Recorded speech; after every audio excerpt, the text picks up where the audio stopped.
Also a graduate of Brandeis University. I was a psychology major, and I was in the first class at Brandeis. First the class of 1952. Wait a second, I gotta ask you this. Do you know that I went to Brandeis as an undergraduate so that I could meet Abraham Maslow? Did you know Abraham Maslow? Well, I did. I knew him. He's the reason that I'm in Kansas. Wow. This is right. Incredible. So he was there at the time. Oh, yes. He was yes. the chairman of the department, I thought. Yeah. Oh, yeah. Well, he started the department. Yes. Interesting. Oh, well, we're going to have to talk about Abe Maslow because he was certainly one of my heroes. And well, I'd love to contact you later to talk about it because I'd love to know how the department changed through the years.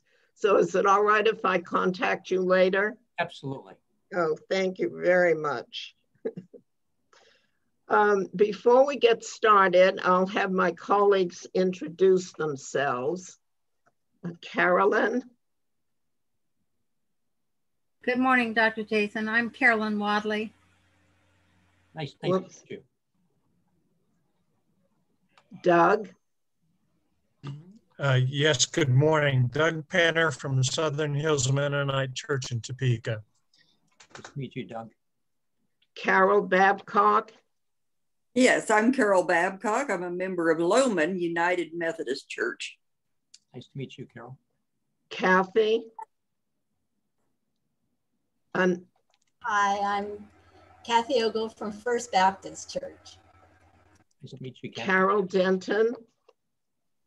Yes, good morning, Dr. Carol Denton with Fellowship Bible Church. Great, nice to meet you. Julie and Ralph. Can't hear you, Julie. I'm sorry. All right. All right. Good morning, Dr. Jason. My name is Julie McCullough. I'm from Susanna Wesley United Methodist Church in Topeka. My name's Ralph Anderson, and I'm from Susanna Wesley United Methodist Church here in Topeka. Nice to meet you. Art. Good morning. Art Camel from First Baptist Church in Topeka. And Art, is that Topeka behind you? Yes, that's the capital of Kansas behind me. You know, I've never been to Topeka. I've been to Lawrence a couple times, but not Topeka. Okay. And Wichita.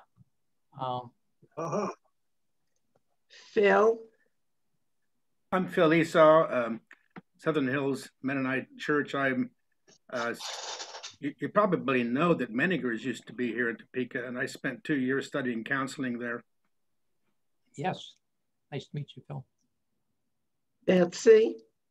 I'm Betsy Weens. I'm from Barrington United Methodist Church. Good morning. Morning. Nice to meet you, Betsy. Stacy.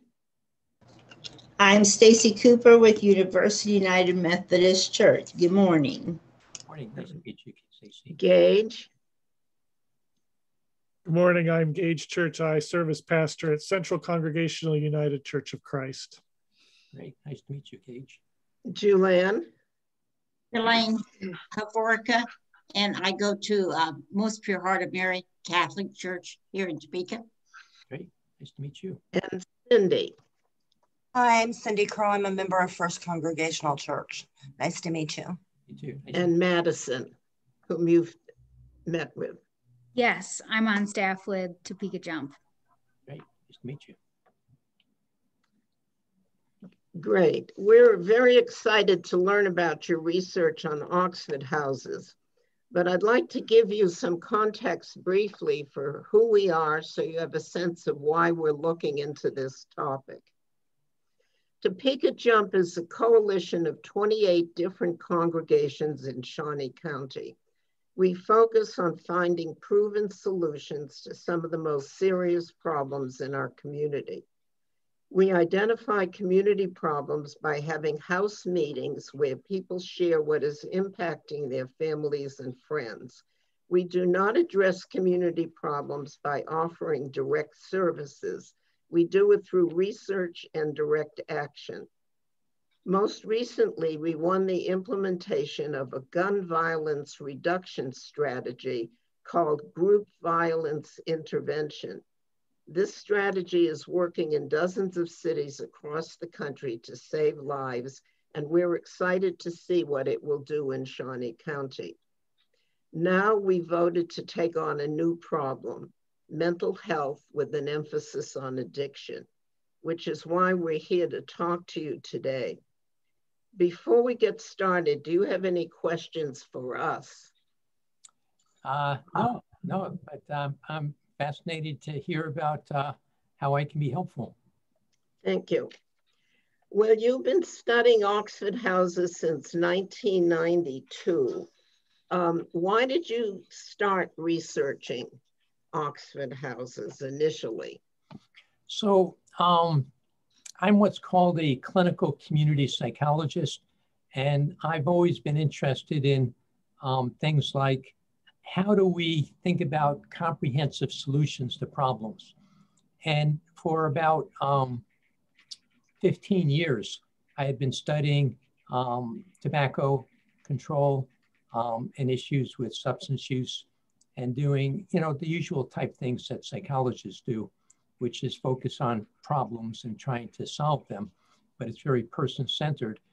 And I was just looking for kind of an alternative, something that was close to the things I believed in, which was really how grassroots groups figure out solutions to their own problems, and then also are able to efficiently start handling them. And it turns out in 1991, I saw a 60 Minutes piece that Paul Malloy is one of the founders of Oxford House, talked about this organization called Oxford House, which had a couple hundred houses at that time.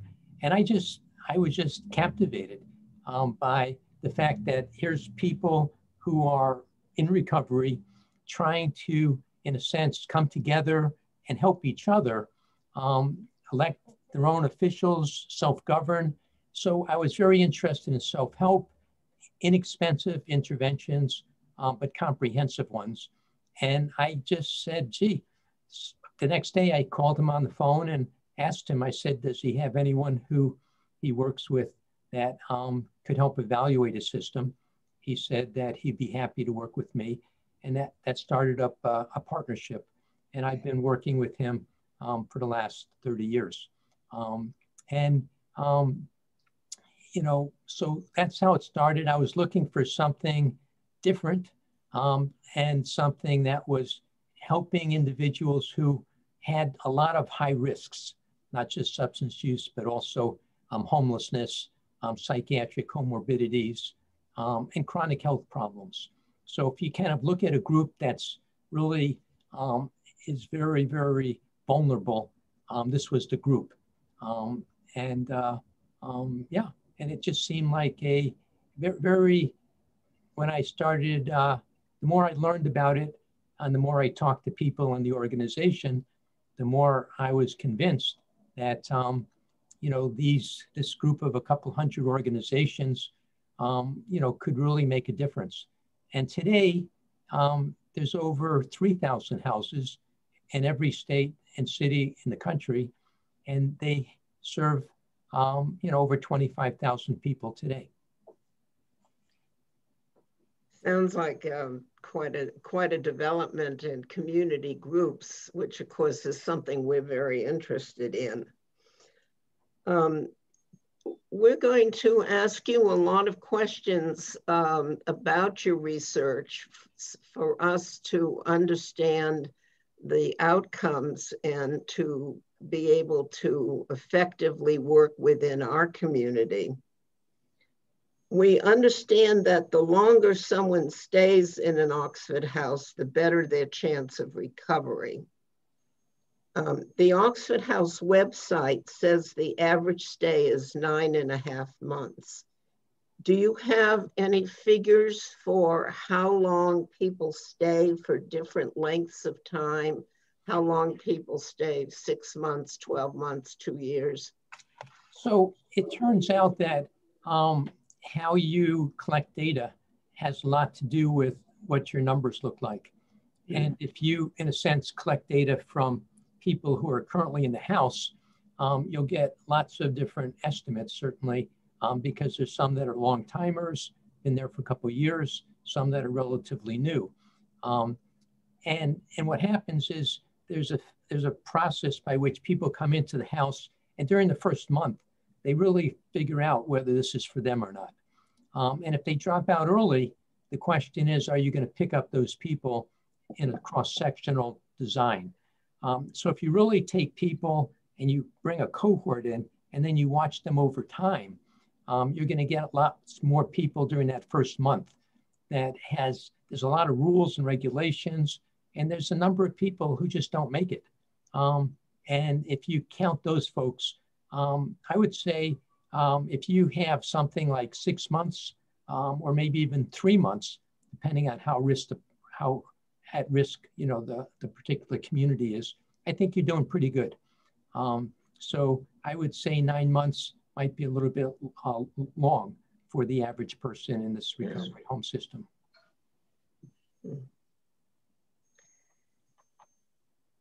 Most of your studies compare people in Oxford houses with people who went to what you call traditional housing, where they're just housed essentially on their own.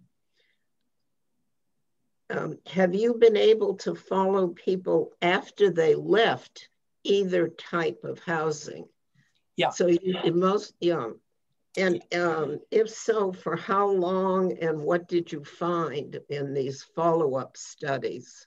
So what happens with federal grants is that you get them for about 5 years. And it takes you a couple of years to recruit the people, then a couple of years to follow them. So if you get a 2-year follow-up, you're actually doing pretty good.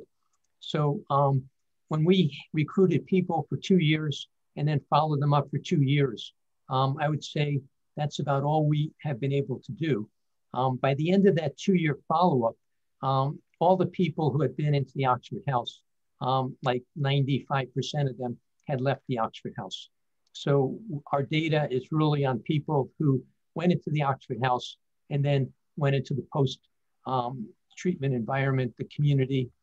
So our rates are, something like, so it's not people who just stayed in the Oxford House, because the truth is, while some people do stay for long periods of time, for most people, it's a transitional setting. It's a setting that people go to, stabilize, and then move on.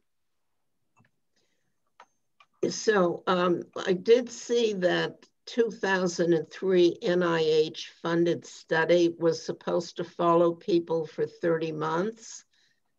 And I saw the data at 18 months as 67% of Oxford House graduates and 16% of the control stayed clean.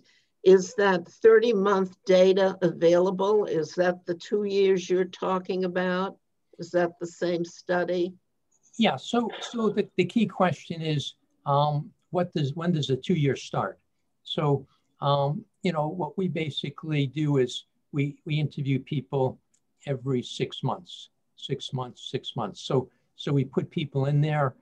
So it's really a 24-month period of time. So, it's the first 6 months, the next 6 months, the next 6 months, next 6 months.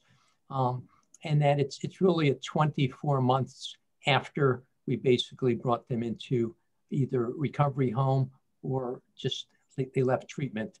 But it's 24 rather than 30 months. Okay, so that's, so what was you say 90, at 2 years, 95% of them have left the house, but you were able to find them and interview them. And what is the follow-up percentage as to what numbers stayed clean after that period? So approximately 70% of the people in the Oxford House 2 years later were abstinent. In the control condition, the group that did not have the Oxford House, it was approximately 35%. 35%, okay. Because we've heard various figures at different pieces of study, and we wanted to get some clearer idea. I haven't found anything published since 2018. Are you continuing to do studies on Oxford houses? Yeah, we've actually had about 6 or 7 publications this last 12 months. So if you go to my website, you'll see them all. You know, just go to put Leonard Jason, Oxford House, and you'll pull up one of my websites. And I have a whole list of new publications. All right, so that 2018 study. So just remember, Ann, you're continuing on that. Yeah, we have over 100 publications on Oxford houses. So trying to keep track of them all. You've got but almost all of them are publicly available, or if not, you can request them through ResearchGate, and then I'll send them to you. Great. So that's 70%, 35%. That's what we had, and in that same study, there was a 3% incarceration rate for Oxford and 9% for traditional care. And the Oxford House residents had twice the income. So those are very good outcomes. So you got to remember that this study was done 20 years ago in 1999, 2000 started. So just think to yourself, you know, what was life like in this country 20 years ago? And I think we can all recognize from looking at your ages here that it was a very different world and than it is today. But on the positive side, we've just collected some data from Oxford houses in terms of COVID-19 with deaths as well as infections. And what we've actually looked at is the surrounding areas that these houses are in. And we basically have found that from, again, 25 states, you know, close to 30,000 people since March, there's only been 4 deaths for COVID-19. Amazing. And the amount of infections has been 50% less than the surrounding states. So something very important is going on in these settings. They might not be perfect, but for the high-risk groups that are in these settings, it's pretty amazing that they've been able to help themselves like this. That's very interesting. So has that information been published yet? Trying to publish it. You're trying to. Well, can we get a preliminary draft of those with those figures, or just email me? Pardon? Yeah, just email me and I'll send you a private copy. Great. Well, do you know of any other models for people in recovery that have results similar to Oxford houses, or do you consider Oxford House the best model? So I spent 10 years trying to get funding to do an evaluation study, and it's just very hard to get funding, unfortunately, from the federal government, because, you know, the money that most psychologists get focused on are sort of treatment. If you're in treatment, you know, there's a lot of money. If you're in recovery or aftercare, they kind of figure, well, that's not as important. I personally think it's after treatment where all the action happens. And it's really for the next 5 to 10 years that really involve a person's trying to figure out how to stay clean and sober. The other thing that's a very difficult issue is that a lot of psychologists believe that abstinence-based approaches generally don't work. So, you know, the Oxford House system is abstinence-based, as just about all recovery homes.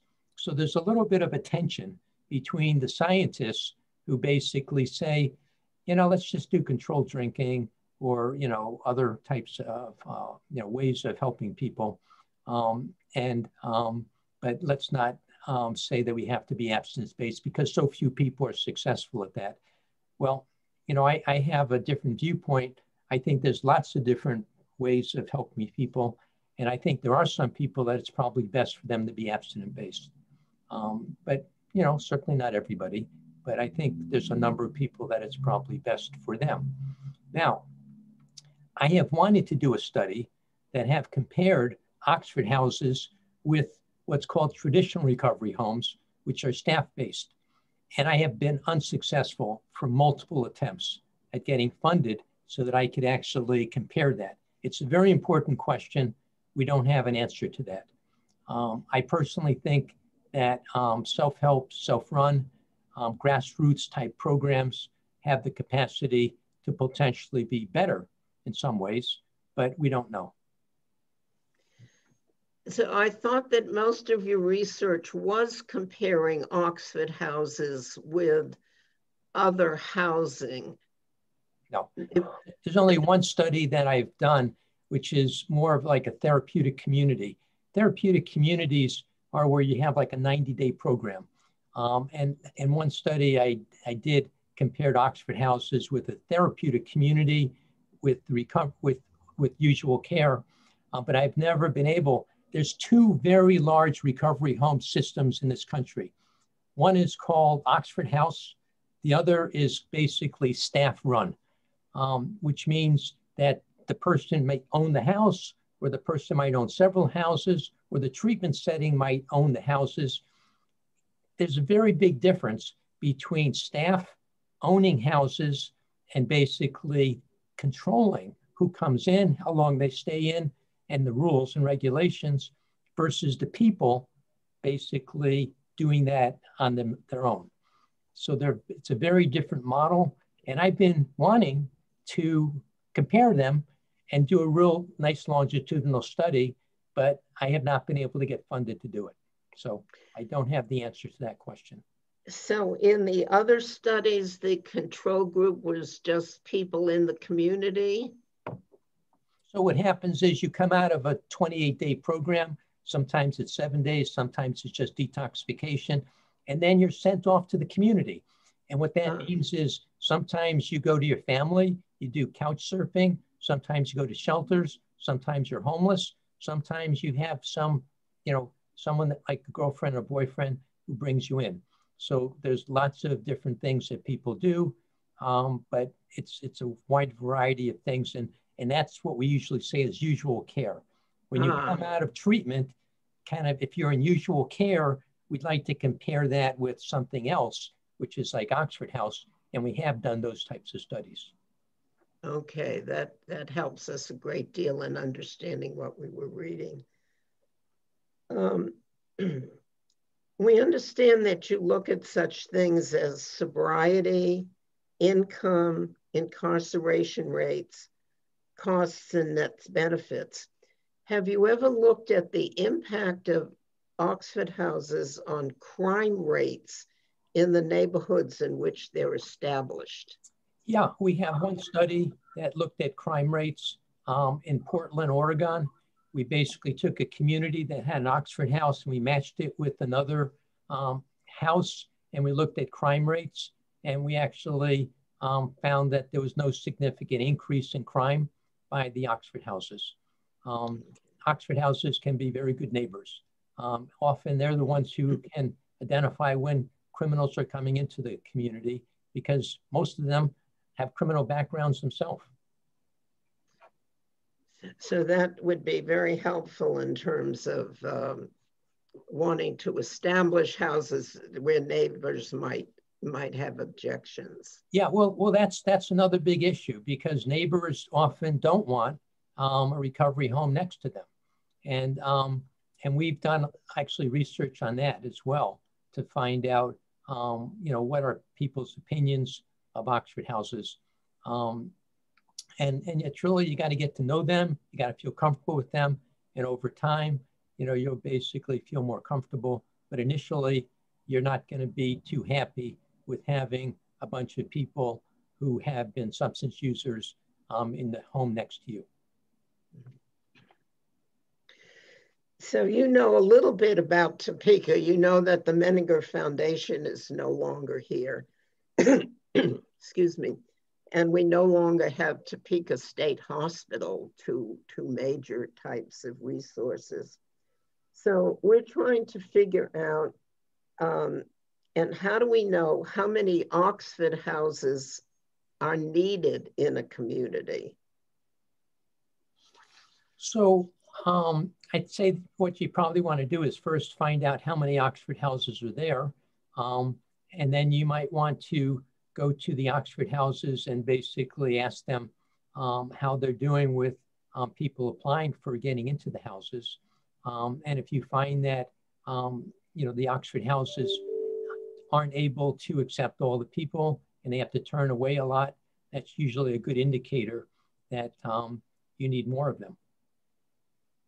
Okay, so no magic formula.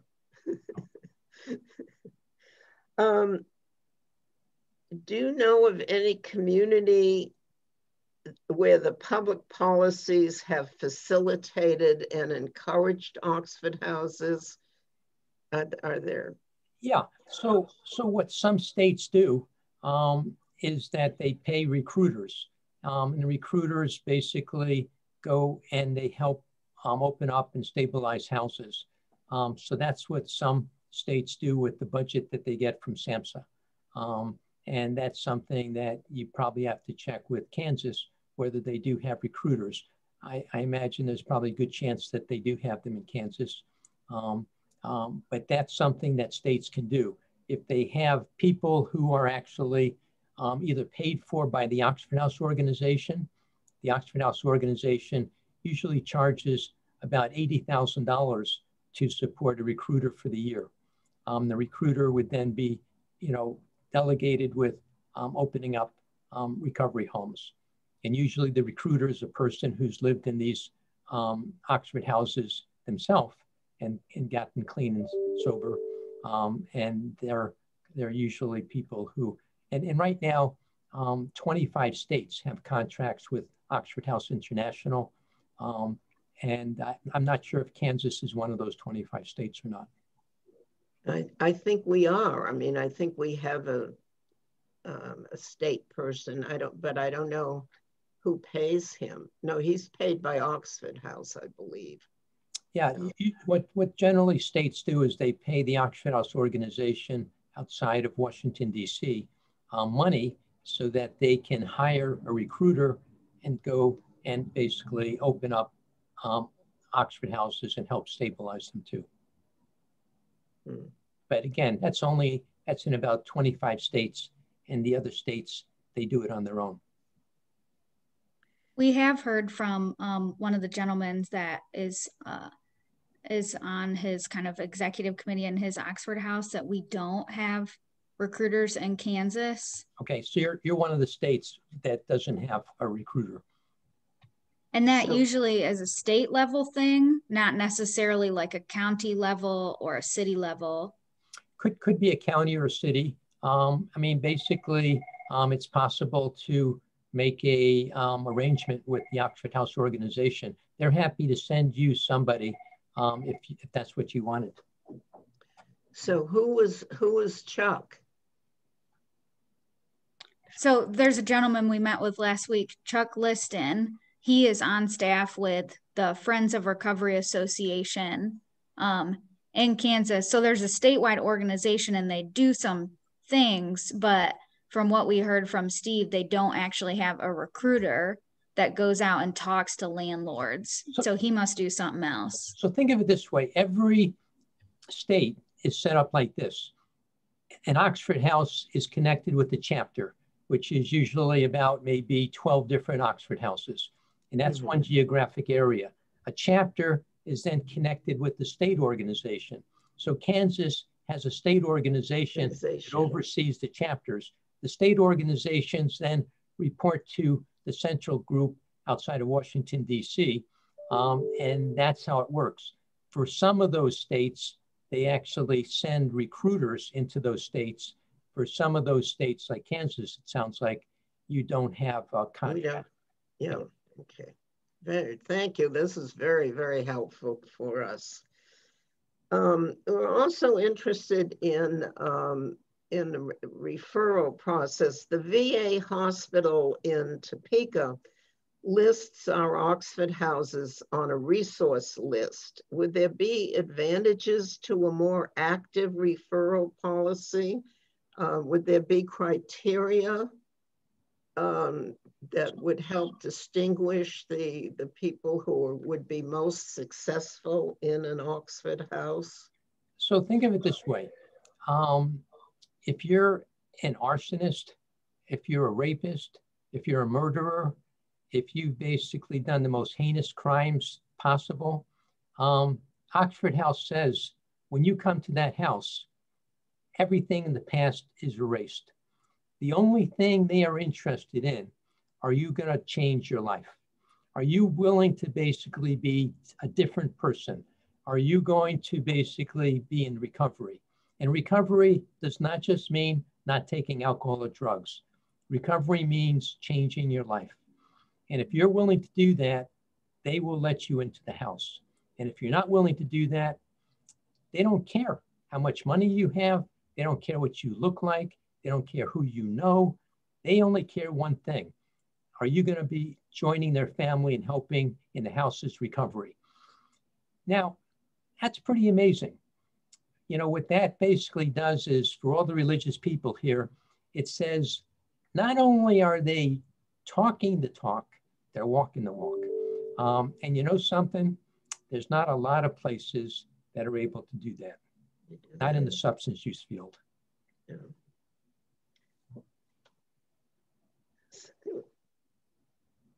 Well, we have 18 Oxford houses in Topeka. Oh, okay. Yeah, and we're considering that our action recommendation might be to work toward establishing more. Would you be willing to make a statement that we could quote supporting the efficacy of the Oxford House model based on your years of study? You know, I think Oxford House is a innovation that is, you know, I think gives people a chance to stabilize their life. But you know something? It's like every family. You know, there's families who are healthy and there's families that aren't healthy. And why should it be any different with Oxford houses? There are Oxford houses where you've got good chemistry and you've got good leadership. And there's other Oxford houses that you probably have a lot of just people coming in and out and they just haven't really clicked. So what I'm going to say is that I don't think you can basically make a claim for anything that it's always going to work. I think what we need to find out is really what are those circumstances that makes it more effective. I think they have a great product. I think that they do some amazing things.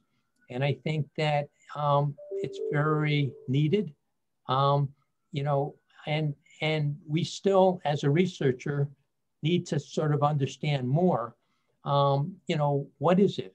You know, why is it work for one person and not work for another person? And that's why I study social networks.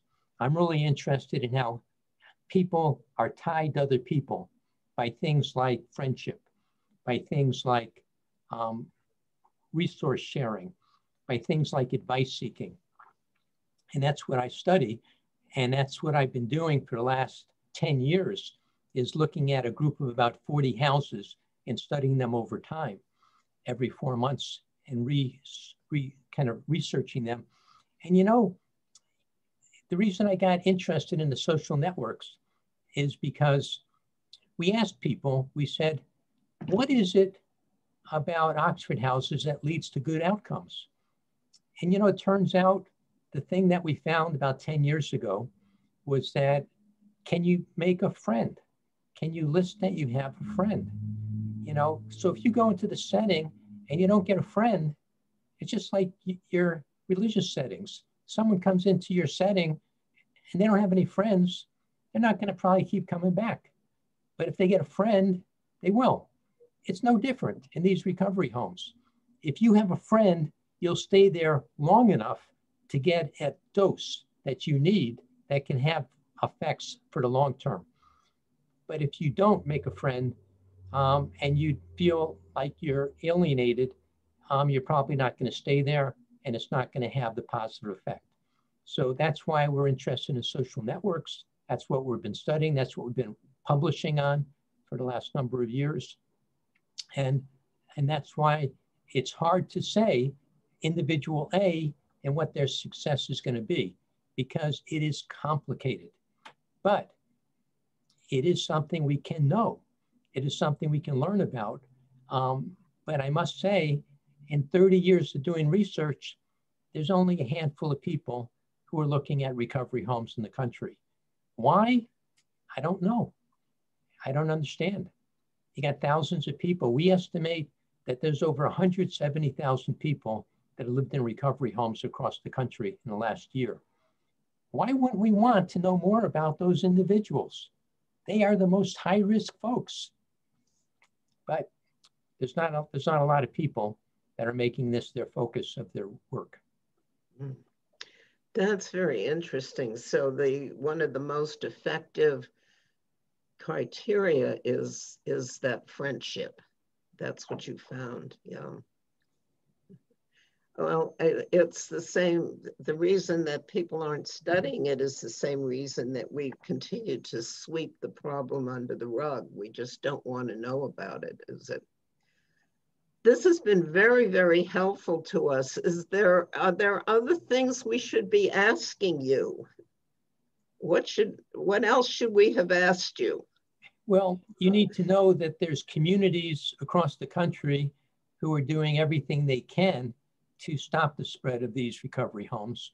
And what they do is they pass laws by basically saying that you can't have more than 5 unrelated people living in the house. And what that makes it is very difficult to get, because people need to have, 6, 7, 8 people to make it less expensive. And it costs about maybe $130 a week, which is pretty inexpensive. But if you've got more people, it's less expensive because you're sharing the cost. So are these, excuse me, go ahead.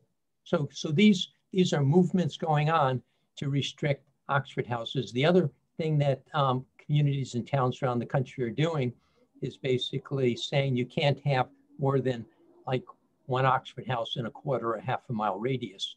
So that's another thing that's happening. And again, that makes it more difficult to congregate the houses so that they can support each other.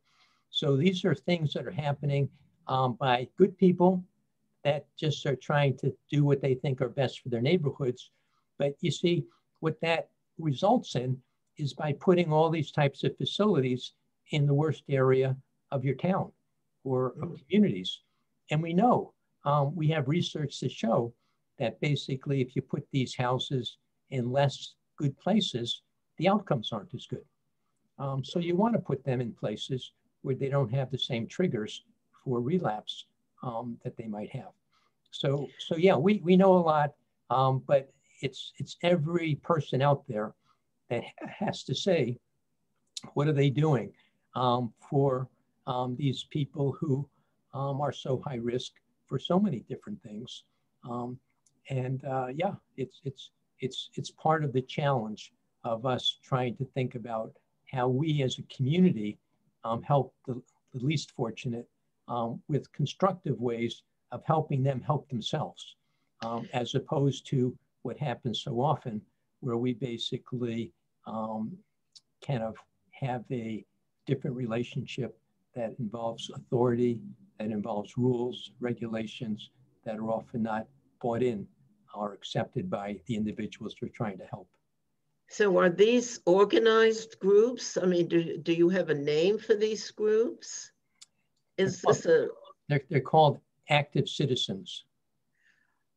So they're not affiliated. They're just people that object to having unmarried single people living. I say this because when I first came to Kansas, I lived in a co-op house, and we lost one of our board members because he thought it was okay to have women's co-ops and it was okay to have men's co-ops, but this was a co-op with married couples and graduate women, and he didn't think there should be co-ops with married people mixed with graduate women. So it's that kind of philosophy, is just individual moral judgments in by these people. It's not an organized. No, it's just people are afraid that there'll be a loss of value to their house and danger to their family by having folks who have had, histories of, drug abuse and criminal activity. That's what it's about. So again, they're not bad people. They're thinking about their narrow self-interest. They're not thinking about the larger community. So it's something we should watch out for here in Topeka, because we are allowed to treat a group of people living together as a family house. Well, so and that kind of raises a follow-up question, perhaps. We learned in our research about a Supreme Court case from a small Washington town. I can't remember the name of it, like Edmonds or something like that, versus Oxford, where the Supreme Court found that the cities could not zone Oxford houses out of neighborhoods because people with addictions were classified as people with disabilities under the Fair Housing Act. So I'm just wondering, like, wouldn't cities be caught up in all kinds of litigation if they were trying to close down Oxford houses or zone them out of neighborhoods? Yeah, they usually are going to lose those court cases because of that particular Supreme Court brief. I'll tell you kind of a funny story. I had a judge call me. Actually, the lawyer had been doing this litigation for like a year, and basically this community was trying to stop the Oxford houses because of having too many people in the house. And I had done a study where I published something that said, actually, more people in the house is better because, it's more stable and you get better outcomes. And I published it in a journal, and the lawyer asked me if I knew anything about this stuff, and I sent him the article in the morning. And again, this has been litigation for the city for like a year, and a lot of money spent on it. And the judge threw the case out after he got my article because he said, well, gee, if the research suggests that larger houses are better, I'm not going to stop these folks and keep them to small houses.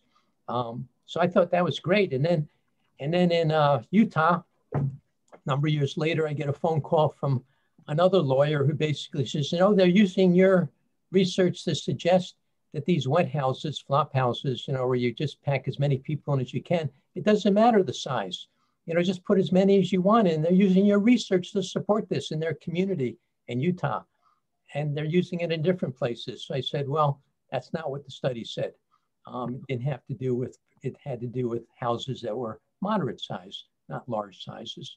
So it just goes to show, the only thing you can do is do basic research, try to help people, but, people are going to abuse things. And you have to recognize that, a lot of people have vested interests. Research is often used to support people's vested interests. And we can just try to do what we can. Thank you. I'm not able to open the chat for some reason. It just is not opening. So I wonder if we have any more questions to ask Dr. Jason.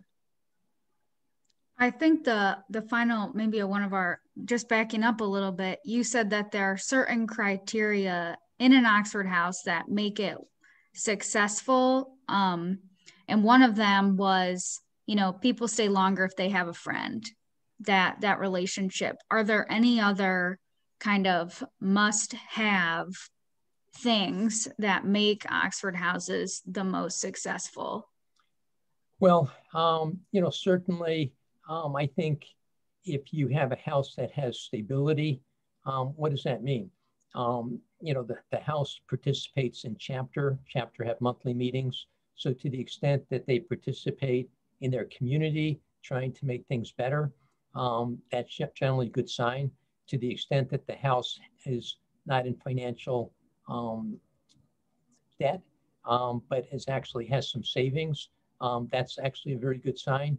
To the extent that the people in the house have income sources and they're able to pay their rent, that's a good sign. So really the finances are very important.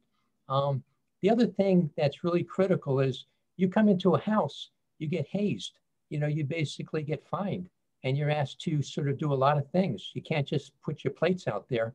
You'll get fined. You can't just, you know, you got to put your stuff away. You got to clean things. You know, you have to follow the rules. And if you don't, you get fined. So some people, you know, get fined by their other members and they get confronted. Well, if they're not willing to accept this, they'll probably leave. So you got to remember that it's a process of people. It's not an easy process. A lot of people don't want to live in these Oxford houses. They go there because they have no place else to go. They don't want to live with others. But what they learn in living with others is that they can gain some enormous things, insights about human nature, about themselves. So yes, we're talking about a very complicated issue that we're trying to understand. And as I said, I've spent 30 years trying to understand what goes on in these homes, and I'm just scratching the surface now.